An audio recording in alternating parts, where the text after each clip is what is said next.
Olá, bem-vindos à nossa aula de número 5 do Extensivo Teórico 2024-2025. Saímos de TRI na aula passada, passamos agora aos temas de política externa brasileira, de história da política externa brasileira. Trataremos hoje, então, do período 1945 a 1956.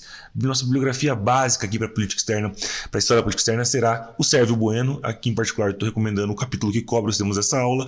Em segundo lugar, o Recupero, que tem uma obra interessante, mais nova, porém muito autobiográfico em muitos momentos que não tem tanta serventia assim, mas indico aí as páginas de política externa que nos servem. Obviamente, a cronologia é do ministro Eugênio Vargas Garcia, embora ela tenha alguns erros pontuais, em muitos dos momentos vocês verão que haverá alguma discrepância da minha aula com a cronologia.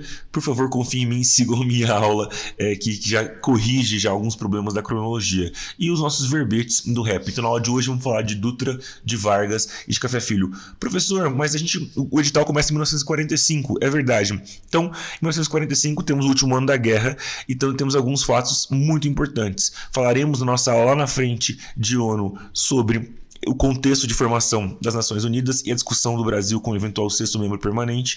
Falaremos na nossa aula de sistema interamericano sobre Chapultepec, sobre a ata de Chapultepec, todos os documentos aprovados na conferência. Também falaremos em algum momento, quando a gente está falando de União Soviética, como agora na aula de Dutra, que em 1945 a gente restabeleceu relações para depois cortar novamente em 1947. Como veremos, temos a declaração de estado de beligerância, de guerra, declaração de guerra ao Japão. É um ponto importante também destacar nesse contexto de guerra, mas acho que basicamente são esses os grandes pontos que a gente tem da política externa naquele ano. A tomada talvez na Itália de Monte Castelo pela FEB, mas tudo isso não tem assim, não vai ter uma grande reverberação para os nossos estudos. Então eu prefiro, para poder termos um período certinho, começar ali em janeiro de 2000. Em janeiro de 1946, quando Eurico Gaspar Dutra assume o governo brasileiro, né? Foi em janeiro ou março. Bom, fiquei nessa dúvida agora. Teve como chanceleres inicialmente João Neves da Fontoura, que já havia que voltará, né, ser chanceler com Vargas depois, e já havia também tido um papel importante em momentos anteriores da nossa história, e Raul Fernandes, que vai ficar muito famoso, por exemplo, pela cláusula Raul Fernandes, e que também voltará a ser chanceler futuramente. Então, esses dois nomes. Como características gerais do governo Dutra, o contexto internacional do pós-guerra foi importante condicionante da política externa de Dutra, o fim da era Vargas e do contexto da Segunda Guerra Mundial, quando a gente pôde manter aquela equidistância pragmática, como dirá a literatura, e teremos que tomar alguma posição no mundo novo que se configura, e a posição adotada por Dutra é de um alinhamento à posição norte-americana. Na prática, no entanto, houve uma tentativa de seguir, né, de dar uma continuidade aos últimos anos do Vargas. O próprio Neves da Fontoura mantinha uma relação próxima com Vargas e por isso também será chanceler no período seguinte. O Eugênio Vargas Garcia vai chamar esse momento de alinhamento sem restrições com os Estados Unidos. O Gerson Moura de alinhamento automático com os Estados Unidos. A ideia de que, olha, para que a gente possa ser uma liderança na América Latina, manter uma supremacia militar, a gente precisa estar aliado aos Estados Unidos. Isso poderia nos conferir alguns benefícios, inclusive a possibilidade de um assento permanente no Conselho de Segurança e a participação, então, ativamente em diálogos de paz e no estabelecimento dessa nova ordem, além também da garantia de proteção em um eventual conflito global que pudesse avizinhar, um novo conflito que pudesse estar no horizonte.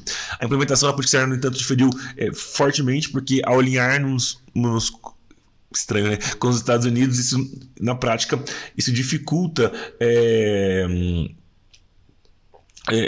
qualquer tipo de inserção internacional diferente dessa. Então, o próprio objetivo em si da política passa a ser não buscar o assento, não estabelecer sentado da mesa, passa a ser alinhar-se, passa a ser sempre estar correndo atrás dessa aliança, tanto bilateralmente como multilateralmente, como vai dizer o Gerson Moura, que é o grande estudioso da PEB desse período. Ademais, no pós-guerra frio, o pastor de Bragança no Brasil decresceu abruptamente, né? E isso foi enunciado por Neves da Fontoura ao representante de Truman na posse do Dutra. O Brasil seguirá a política exterior dos Estados Unidos, fechar as aspas aí depois. De início, as formulações oficiais da política brasileira põem ênfase em dois temas gerais: a amizade e a colaboração com todas as nações do continente americano e a colaboração com todas as nações democráticas do mundo a fim de consolidar a paz mundial. A PEB terá também, do Dutra, não só busca de alguma maneira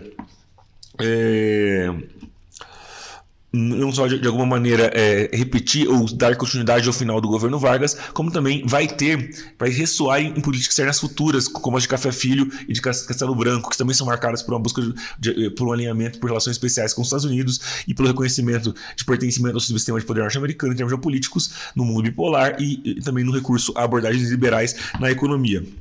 Mas, em determinado momento do governo, se perceberá que o Brasil obteve muito poucos ganhos dessa política que tinha, como vai dizer o Gerson Moura, como próprio objetivo alinhar-se com os Estados Unidos. E aí teremos um momento de frustração, que é marcado pelo memorando de frustração, que é feito pelo próprio chanceler Raul Fernandes aos seus interlocutores americanos, queixando-se então dos poucos benefícios que o Brasil tem tido dessa relação, o que o Gerson Moura chamará de alinhamento sem recompensa. Então ele tenta de alguma maneira modificar, tanto na política econômica quanto na política externa, um pouco das linhas que vinham seguindo nos últimos anos do governo Dutra. Em relação aos Estados Unidos, o grande champion americano na Segunda Guerra Mundial, General Eisenhower, que tinha comandado as operações no Extremo Oriente,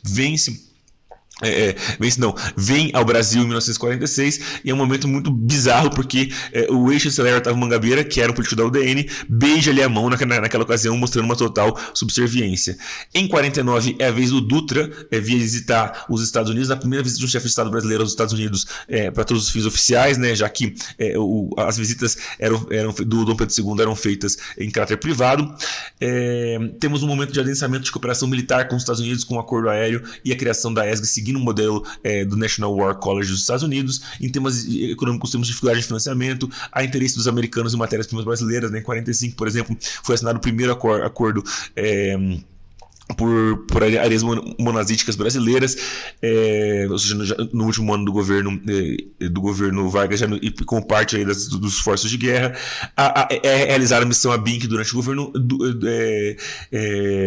Dutra, que tem como principal nome do lado brasileiro o Otávio Bulhões.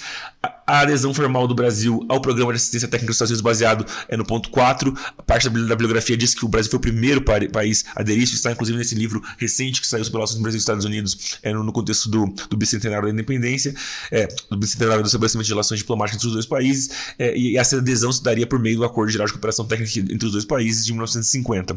Mas temos o memorando da frustração, como eu falei, essa alerta de que os Estados Unidos estariam ignorando o Brasil. Em termos do sistema interamericano, o sistema passa a ser formalizado, né, de alguma maneira. Então eu tenho em 47 a conversão do Escritório Sanitário Pan-Americano no órgão executivo, ou no que seria o secretariado da Organização Sanitária Pan-Americana, que vai virar a OPAS. Então um movimento que começa em 1902 e vai se adensa em 47. Em 47 também nós temos a Conferência Americana para a Manutenção da Paz e da Segurança do Continente, que acontece em Petrópolis, e no último dia da conferência, encerrada a conferência, todas as partes vão ao Rio de Janeiro para poder assinar o TIAR, Tratado Interamericano de Assistência Recíproca, ou o Tratado do Rio.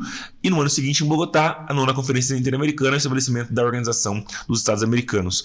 Ao mesmo tempo, embora a gente tenha toda essa construção de uma parceria, de uma aliança com os Estados Unidos no campo político, esses movimentos na área política não eram acompanhados de cooperação econômica, que não era algo prioritário para os Estados Unidos. Então, de alguma maneira, assim como tem nessa bilateral uma frustração do Brasil pelos resultados econômicos em relação com os Estados Unidos, essa frustração também se repete na esfera interamericana. Em 1950, há um apoio à resolução do Conselho Permanente da OEA sobre risco de agressão comércio internacional, que é quem vai convocar a 4ª reunião de consultas de ministros das Relações Exteriores, a pedido dos Estados Unidos, que vai acontecer já no governo Vargas. Com a Argentina, temos alguns desencontros no pós-guerra, né? A terceira posição neutralista ali do governo dos oficiais unidos, depois especialmente do Perón, diante do mundo bipolar, contrasta com esse alinhamento, essa decisão de alinhamento que o Brasil tinha tomado. Além disso, o Brasil vê com desconfiança essa posição argentina, porque parecia que a Argentina estava tentando se dissociar para poder tentar buscar a hegemonia e a liderança no continente que o Brasil não queria. O Perón, por sua vez, faz uma proposta já naquele momento de uma união aduaneira na região, algo que se vai repetir vezes e vezes aí também nos anos seguintes. Então, nos primeiros anos, nossa relação teve uma baixa intensidade, embora em 47 os presidentes Dutra e Perón inaugurem a ponte internacional entre Uruguaiana e Pasto de los Livres, e a tensão passa a arrefecer quando a Argentina, no final do período, acaba aderindo ao TIAR, o que é um sinal de confiança ao sistema interamericano, e também com os primeiros contatos para discutir a questão das hidrelétricas, que vai ser o grande ponto do relacionamento na década seguinte, ou melhor, década posterior, né, a década de 60, porque 50 é o final da década de 40, no relacionamento bilateral. Será o grande marco futuro a questão das águas. Com o Paraguai, o Brasil é neutro e tenta mediar com a missão Negrão de Lima a Guerra Civil Paraguaia de 47. O resultado dessa posição neutra acaba sendo prejudicial para o Brasil, porque a Argentina, que apoiou os colorados vencedores da Guerra Civil, acaba tendo mais influência, porque é quem apoiou os colorados quando eles precisaram de um apoio. Isso é prejudicial, então, para a nossa ascendência sobre o Paraguai. Com a União Soviética, as relações são rompidas em 47, após pouco mais de 2 anos estabelecidas, e é um contexto em que o rompimento deriva mais de uma decisão de natureza doméstica do que internacional, porque os próprios Estados Unidos buscaram evitar a ruptura e, como os norte-americanos, representar nossos interesses em Moscou até ter nosso restabelecimento de relações em 1961. Com a China, nós fechamos a embaixada em 49 e o consulado em Xangai. Isso aqui é uma coisa meio nebulosa, porque a embaixada nesse momento estava em Xangai, então pode ser que a Armed Services estejam pisando um pouco na bola e fosse uma entidade, o consulado tinha passado a virar embaixada quando a capital foi transferida entre as várias capitais que a China teve no contexto da Segunda Guerra Mundial e Guerra Civil, mas vamos deixar assim como estaria no Amado Sérvio no Bueno, a embaixada e o consulado em Xangai durante a Guerra Civil, e votou contra a admissão da República Popular da China na ONU, acompanhando o voto dos Estados Unidos, a despeito de uma posição contrária do nosso representante lá, o Zaldaran, que achava que Taiwan ou Taipei chinês era um fantoche dos Estados Unidos. No ano seguinte, a partir de 1950, nosso afastamento vai ficar cada vez maior no contexto da Guerra da Coreia, e a gente vota a favor da Resolução 498 da GNU em 51, que considera a China comunista um agressor no contexto dessa guerra.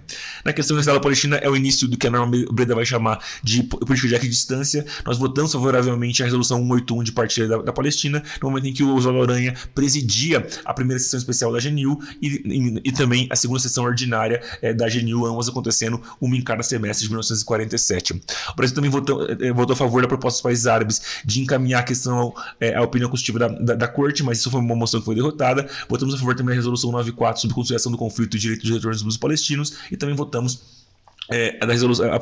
favoravelmente a resolução que cria a agência para os refugiados palestinos no Oriente Próximo, a UNRWA. Em 49, o Brasil se estabelece relações diplomáticas com Israel, mas, no contexto da votação sobre a cessão de Israel à ONU, o Brasil se absteve. O Eugênio Vargas fala que nós votamos negativamente, mas é só ver os records da ONU para a gente vai ver os registros que o Brasil se absteve em razão do desrespeito ao status de Jerusalém, porque naquele momento Jerusalém já estava ocupada por Israel e pela Transjordânia, e também pelo desrespeito ao tratamento da questão dos refugiados palestinos. Em temas multilaterais, participamos da Conferência de Paz de Paris, que vai marcar o fim da Segunda Guerra Mundial, e quem representa o Brasil é o chanceler Neves da Fontoura. Também somos eleitos já em janeiro de 46, ou melhor, começamos já a partir de janeiro de 46 nosso mandato à frente no Conselho de Segurança, à frente de um dos assentos rotativos, e adotamos uma política de duplo voto, que a gente fala na ONU, um alinhamento quase que incondicional com os Estados Unidos nas votações na ONU. Quando o tema era debate de temas coloniais, que deveriam ser todo o interesse do Brasil, a gente agia de maneira tímida. Apoiamos o envio de uma força sob a bandeira da ONU na Guerra da Coreia, mas não mandamos contingentes brasileiros, e patrocinamos a Comissão Política para debater o problema da independência da Coreia, reconhecendo naquele momento só depois a Coreia do Sul, não ainda a Coreia do Norte.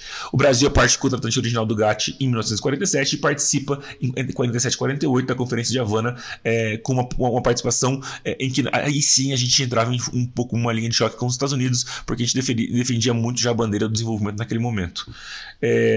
Ainda nos regimes multilaterais, aderimos à Convenção de Chicago, que cria a Organização de Aviação Civil Internacional em 46, nós aderimos em 46, né, a Convenção que está em 44, apoiamos o Plano Baruch, apresentado pelos Estados Unidos, de controle de meios de produção e difusão do know-how nuclear e de desarmamento nuclear, também naquele momento, em 46, na Comissão sobre Energia Atômica das Nações Unidas. Apoiamos também a adoção das 4 Convenções de Genebra, em 49, e o Ciro de Freitas Vale, nosso embaixador, foi o primeiro orador no debate geral da ONU de 49. É aqui que a gente inaugura, entre aspas, essa tradição, que na verdade só vai ganhar força em 55, porque nesse meio do caminho a gente não faz só mais um dos discursos, e a partir de 55 que a gente faz em quase todos os anos até então. É o primeiro país a discursar, o primeiro estado a discursar. E finalmente votamos favoravelmente àquela famosa resolução United for Peace, a resolução Eckerson, em 1950, na GNU. Entre outros temas importantes do governo Dutra, criamos uma delegação junto com o governo da União Sul-Africana, né, hoje África do Sul, estabelecendo relações diplomáticas no ano seguinte, trocamos delegações com a Índia, estabelecendo relações diplomáticas e depois elevando rapidamente nossa ligação à categoria de embaixada, e e temos um decreto proclamando a soberania sobre a nossa plataforma continental.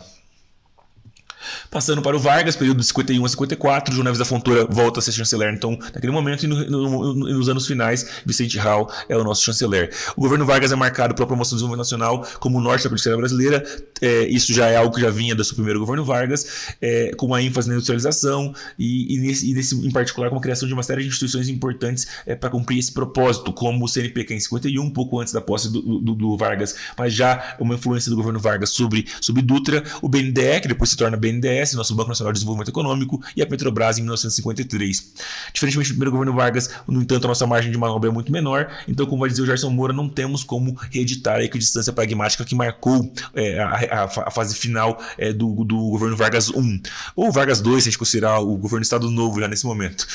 O Sérgio Bueno afirma que a opção do Brasil pelos Estados Unidos, isto é, o abandono da equidistância pragmática não se deu na década de 40, mas sim no final da década de 30, tornada mais visível quando a missão orçamentária naquele país e a consequente formalização dos acordos de cooperação, ou seja, de alguma maneira, o próprio Oswaldo Sérgio Bueno já dão uma matizada na ideia de que teria existido sim uma equidistância pragmática. Eles vão enxergar que talvez não, durante toda a Segunda Guerra Mundial, o Brasil já tivesse, entre aspas, mais alinhado aos Estados Unidos.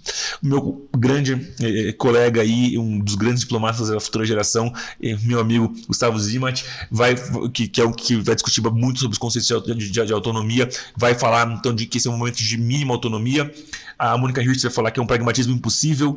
O Darachioto e o Vidigal vão falar que é um momento de imposição do alinhamento. E finalmente o Gerson Moura vai falar que é um momento de autonomia na dependência. Eu não consigo fazer, então, equidistância pragmática, eu não consigo fazer algo diferente. Eu quero ter autonomia, mas eu estou numa situação de dependência. É um momento também de disputa interna entre entreguistas ou americanófilos e os nacionalistas. O Vargas sempre tentou conciliar o interesse dos dois. A gente vai ver em alguns episódios, como, por exemplo, o acordo militar com os Estados Unidos em 52, a venda de matérias-primas e minerais estratégicos, mas, ao mesmo tempo, também do lado dos americanófilos, a nacionalização dos processos produtivos de bens estratégicos, dos nacionalistas, a nacionalização de processos produtivos de bens estratégicos, regulamentação da remessa de lucros, ou seja, algumas medidas que apontam no sentido do que querem os americanófilos e outros dos que querem os nacionalistas. Então muitos vão falar que é uma tentativa de fazer uma barganha nacionalista novamente. Em termos econômicos e políticos, se a gente for separar, a gente vai ver que se de um lado a gente politicamente, então claramente a gente sim seguia muitas das posições dos Estados Unidos.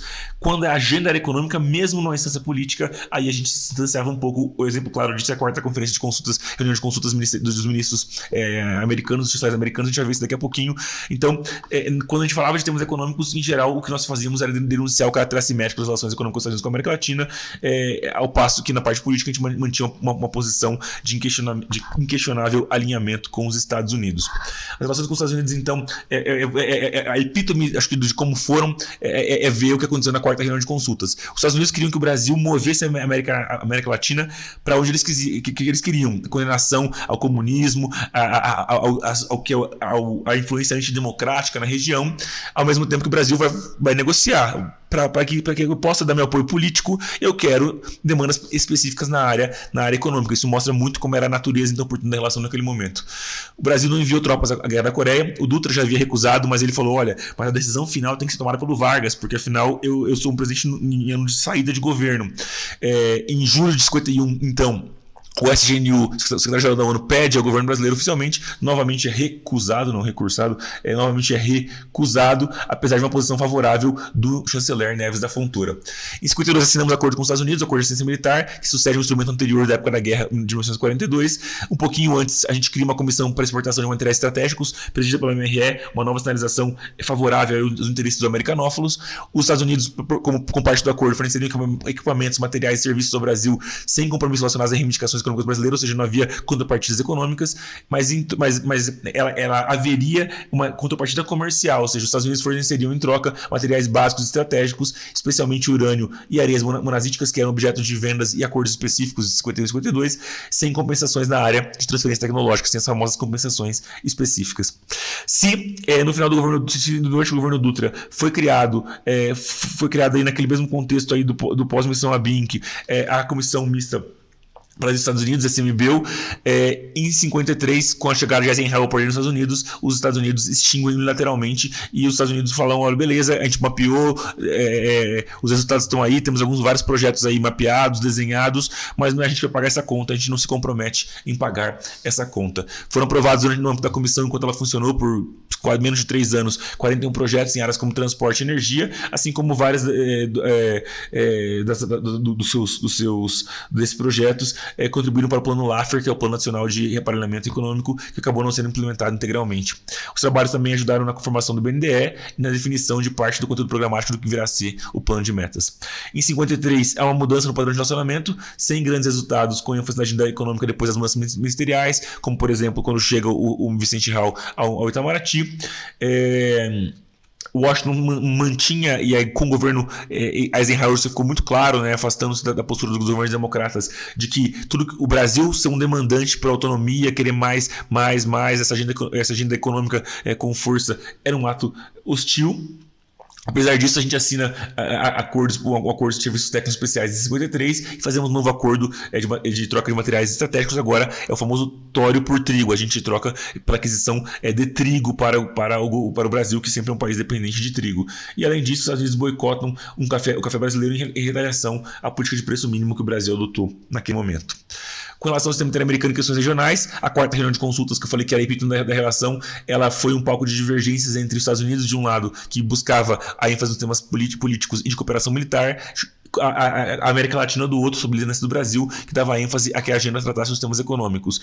Os Estados Unidos, na verdade, o que queriam era utilizar a América Latina como instrumento de legitimação para a guerra da Coreia, e o Brasil era muito importante nesse esforço, mas o Brasil também queria dar ressonância às demandas da América Latina. Então, Neves da Fontoura vai defender a necessidade de promoção do desenvolvimento econômico como a melhor forma de impedir o avanço comunista, ou seja, não fala essas palavras, fala o avanço de ideologias exógenas na América Latina, o que seria um prenúncio de vários dos argumentos que vão ser utilizados pela Operação Pan-Americana daqui a um tempo, nossa próxima aula no governo JK. E reconhece que o plano de defesa não deveria prejudicar o plano econômico, que deveriam conviver ambos e um não afetar o outro. É uma solução de compromisso possível dentro da quarta conferência. Outros temas importantes e um menor depois do Brasil na parte de questões regionais. Primeiro, o apoio brasileiro via rápido reconhecimento da Revolução Boliviana de 1952. E aí vai seguir um bom momento de relações entre Vargas e Paz Tensorum, que eram ambos nacionalistas e ambos tinham uma postura positiva diante dos Estados Unidos, embora em termos de petróleo ambos tinham posições distintas.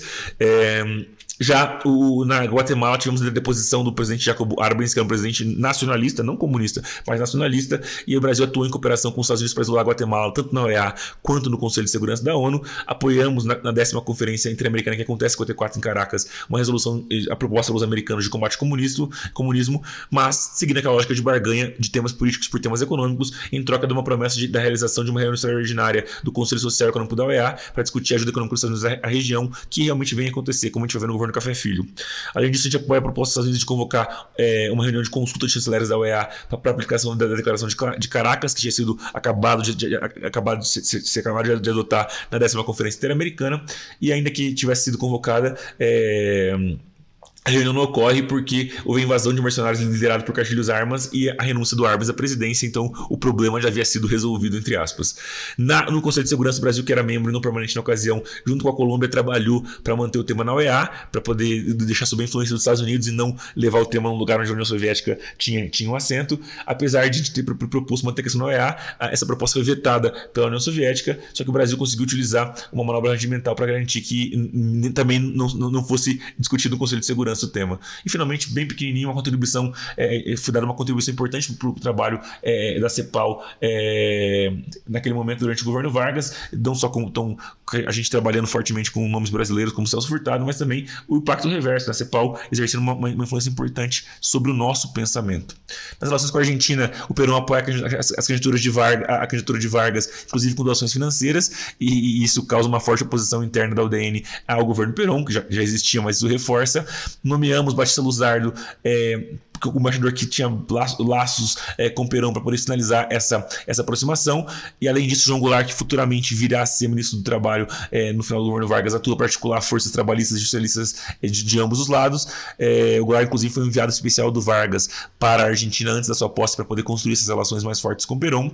O Vargas via na aproximação com Perón uma maneira de pressionar os Estados Unidos dentro do seu objetivo da sua barganha nacionalista, mas ao mesmo tempo, quando ele via que ele precisava se relacionar melhor com os Estados Unidos, e os Estados Unidos tinham uma relação muito difícil com a Argentina desde a Segunda Guerra Mundial, no contexto de guerra, e foi graças ao Brasil que a Argentina se inseriu no sistema interamericano. Isso compromete, portanto, buscar melhores relações com os Estados Unidos compromete a aproximação com a Argentina. O fato de ter Neves da Fontoura no MRE também não ajuda, ele era contrário ao peronismo, e o Itamaraty lidera a resistência no governo brasileiro à proposta de novo pacto ABC do Perón, embora o Vargas fosse favorável a esta proposta. Não houve, apesar dos esforços do Goulart, inclusive, de aproximar trabalhistas e socialistas e ter vários pontos de coincidência, não houve nenhuma grande cooperação internacional entre ambos. Havia um grande controle legislativo da política externa nesse momento para evitar que qualquer movimento nesse sentido fosse feito, uma tentativa de alguma república sindicalista no país ou uma aliança secreta entre Vargas e Perón. E além disso, o Perón queria um acordo militar igual o Brasil assinou em 52 com os Estados Unidos, o que impossivelmente passaria no Congresso brasileiro. O Vargas não deu muito ouvidos para esse pedido do Perón. Além disso, o Perón, que já vinha com aquela ideia de união aduaneira lá atrás, na época do governo Dutra, seguiu com o seu projeto de integração regional na região, e o Brasil via isso com alguma desconfiança. Então o Perón acabou movendo-se na direção de promover uma união econômica entre Chile, ou a ideia de promover um acordo que nunca se concretizou, nunca se implementou integralmente, mas de fazer uma união econômica entre Chile e Argentina. E o Brasil, para se contrapor, então se aproximou mais do Peru, porque era também um rival histórico do Chile. Então a gente fez um pouco nessa ideia. A Argentina conseguiu inclusive atrair o Paraguai dos Colorados, que tinham sido aliados já desde a Guerra Civil Paraguaia, que eram grandes aliados argentinos também para essa iniciativa. Ainda que separado, Chile com a Argentina e Paraguai com a Argentina. O Itamaraty vai praticar nessas relações com a Argentina, então, para poder impedir movimentos mais fortes do Brasil na direção de Perón, uma diplomacia da obstrução, como a gente vai dizer assim, que não é somente com relação à Argentina, é sempre com outros países que queiram exercer ali uma certa liderança subregional na América do Sul, na América Latina. A polarização doméstica também comprometeu unicamente de alguns assuntos práticos.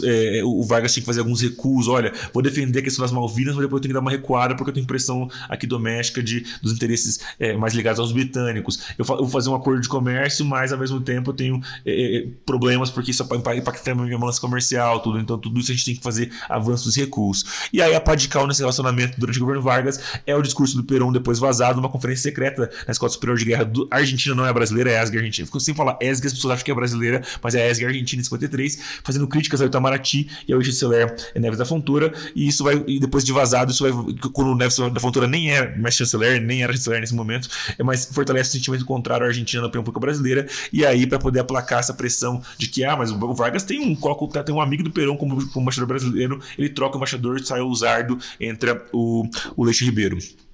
Com relação à Europa Ocidental, ela está mais preocupada em redefinir o relacionamento com as ex-colônias. Ela entendeu que a América Latina era uma esfera de influência dos Estados Unidos, ela não ia se meter lá. A gente tem alguns poucos avanços, por exemplo, um tratado de amizade e consulta entre o Brasil e Portugal, e uma comissão mista de desenvolvimento econômico com a Alemanha. Com a China, a gente reconhece definitivamente o governo da China nacionalista, depois de todo aquele movimento que a gente fez para se afastar da China comunista no governo anterior, e a gente envia o embaixador, então, finalmente a Taipei em 1952. Nos temas multilaterais, mantemos os nossos votos duplos com a ONU, mas a gente busca projeção em alguns espaços alternativos, coisas que não eram tão em evidência assim, em especial umas parcerias com os países árabes. Começamos a ensaiar uma condenação incipiente ao colonialismo quando a gente considera numa resolução da GNU o colonialismo indesejável, e apoia uma resolução para examinar práticas de apartheid, embora a gente fale que não devemos nos interferir em assuntos internos da África do Sul. Passamos a defender, e aí o primeiro momento que a gente usa talvez esse termo, que é da segurança econômica coletiva, que vai ser muito caro nos anos 60 nos governos a partir do Costa e Silva. A gente começa a defender essa tese em 1953 na ONU, no governo Vargas, e aí tem uma série de outros temas ali interessantes, de delegações e embaixadas que vocês podem ver aí nos nossos slides. Para a gente terminar a aula de hoje, Falar do Café Filho, nesse momento eles estão entre 54 e 55.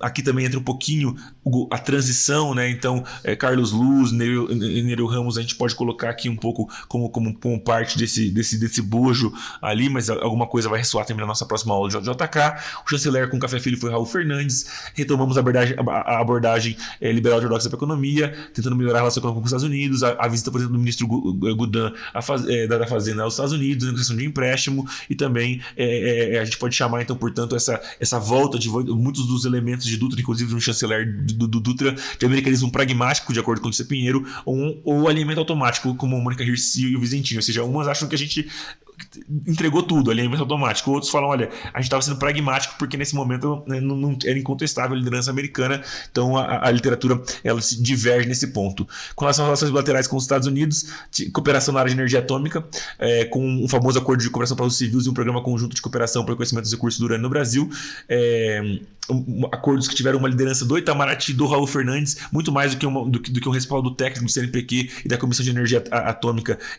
brasileira. Esse acordo e o programa tinham salvaguardas para garantir de fins pacíficos, mas ao mesmo tempo nós não ganhávamos nada, ou seja, a gente se limitava, se impunha limites, mas não ganhava nada em termos de compensações específicas, ou seja, em termos de transferência de tecnologia. Esses acordos teriam sido assinados por pressão dos Estados Unidos, né, e aí vazaram documentos secretos que pautaram essa negociação. É uma pressão para alterar, para fazer alterações nas diretrizes que vínhamos tomando sobre energia atômica.